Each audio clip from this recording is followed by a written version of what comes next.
पारलाखेमुंडी रथयात्रा प्राक प्रस्तुति बैठक अनुष्ठित।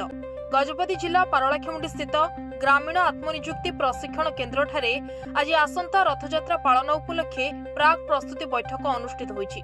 एही बैठक में जिलापाल अक्षय सुनील अग्रवाल अध्यक्षतार अनुष्ठित प्रस्तुति बैठक में पारला विधायक रूपेश पाणिग्राही, जिला परिषद सभापति जी तिरुपति राव, मुख्य उन्नयन अधिकारी तथा निर्वाही अधिकारी जिला परिषद दयामय पाढ़ी, उपजिलापाल पारलाखेमुंडी अनुप कुमार पंडा, उपखंड पुलिस अधिकारी माधवनंद नायक, पारला पौर परिषद अध्यक्षा श्रीमती निर्मला सेठी, स्थानीय तहसीलदार नारायण बेहरा और वरिष्ठ नागरिक पूर्णचंद्र महापात्र प्रमुख मंचासीन थिले।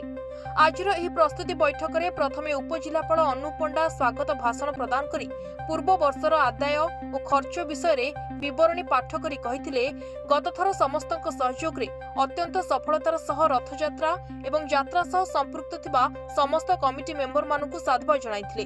परे परे रथ निर्माण और मरामती संपर्क में सविशेष भाव आलोचना होइतिला। एथिनिमंते केउठारु आसीबो काठ एवं केते परिमाणर नूतन कार्य आवश्यक से विषय रे विस्तृत भाव आलोचना होइतिला।